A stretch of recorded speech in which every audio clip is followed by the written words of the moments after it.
At AlphaComm, we help design, manufacture, distribute any kind of a cell phone accessory that you might walk into your local carrier store to purchase. Everybody and his brother is selling accessories. One of the things that makes us different is we're doing ship to store for our carriers. We pick, pack, and fulfill to 17,000 doors. But in order to do that, we had to become as fast and efficient as possible. Through NetSuite and the full integration of the warehouse management system, the efficiency is incredible. As we do a walkthrough through the facility, you'll get an idea of what we're talking about.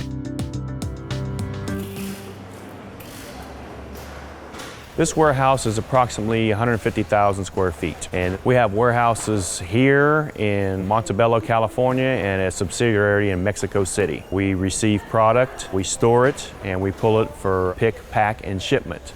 The WMS system provides so the average worker, they just have to follow the steps in the menu to get their job done.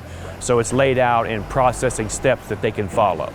The process starts, of course, in our procurement department, where we will create and send purchase orders to our manufacturers. And the receiving department, they'll have those POs, they'll be waiting for those inbound items to come in via schedule. They can go in the system and they can pre-assign a system home for a particular product, or they can simply run a report in WMS and say, let me see all the empty locations I have, because some of those products may need 4 or 5 locations. When the products come in, we unload them. The dock coordinator, in our case, will print out receiving paperwork out of the WMS side. Then he simply brings it over to where he's receiving the goods. They unload the trucks and they build a pallet, sorting all the different SKUs and putting the like SKUs onto a particular pallet. Then from the WMS system, he'll print what's called a license plate, an LP number. This LP number is then attached to the particular pallet product. From there, now he starts receiving through his RF gun the particular SKUs on that pallet by scanning the barcodes.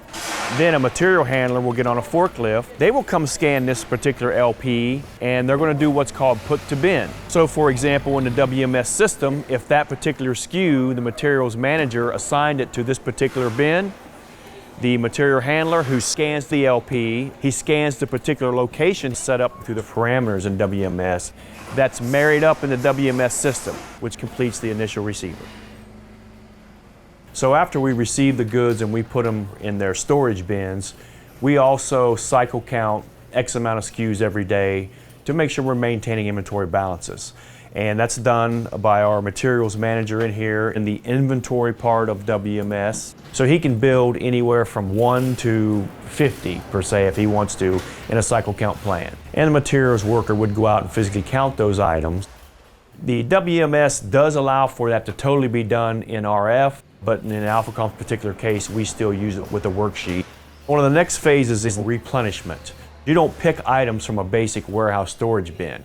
It has to be transferred to what's called a pick face. In order to do that, we use what's called a replenishment plan from the WMS system. So for example, when the materials manager sets up a pick face location, he can set a minimum level and say anything that's at or below its minimum level come out on this replenishment report. And what that does is it sets up a transfer of the materials from a storage location to that pick location. And that's a process that always keeps enough there for the pickers to pick. Another thing we have to do when you have a sales group up there selling items, the salesperson has to go into the system, and if they want to sell 1,000 of those, they have to allocate those 1,000 items into their order. Otherwise, you have multiple salespeople trying to grab the same product. So the allocation process is also part of the WMS, and then those items are held for pick, pack, and ship. The next phase, of course, after we have our materials received, put away, and manipulated for picking, is what's called the waiving process in WMS. The sales team up front put orders in the system, and the wave coordinator can do what's called create a wave. She can lump anywhere from 1 to 100 orders per se. Once she manipulates all those orders and puts them into a particular wave number, that's what grabs the material and assigns it to that particular customer order number in that wave. So there we do what's called building a cluster. In the WMS system, you can wave multiple order numbers for a particular customer into a cluster and control how many totes you want that picker to pick. We marry up the particular order to a bin number. And from there, They'll go into the pick warehouse and they'll start picking the orders. The picker will scan the particular cluster number and it'll tell her to go to a particular bin. She'll scan that bin and it'll tell her how many of that particular item to put into this container for that customer. This particular process is where we rely heavily on the RF gun.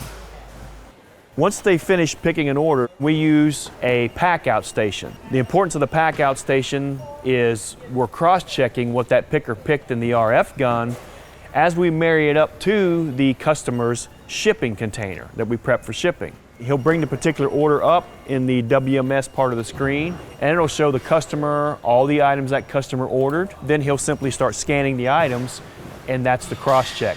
He's building that shipping container in WMS. As he scans, those totals marry up with the requested quantity on this side.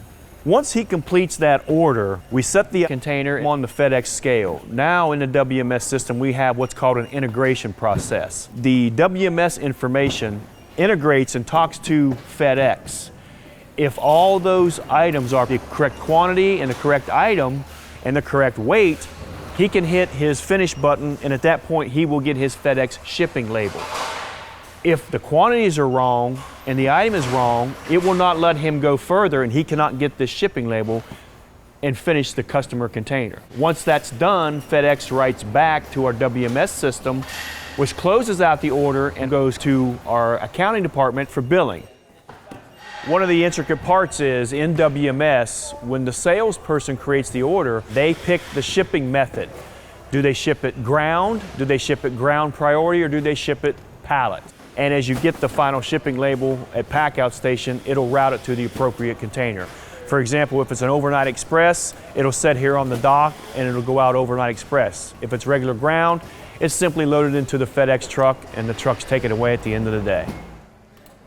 The warehouse management system provides so the average worker, they just have to follow the steps on the RF gun to get their job done. From the first stage with the AlphaComm receiving process to the pick, pack, and ship process, so it's laid out in processing steps that they can follow.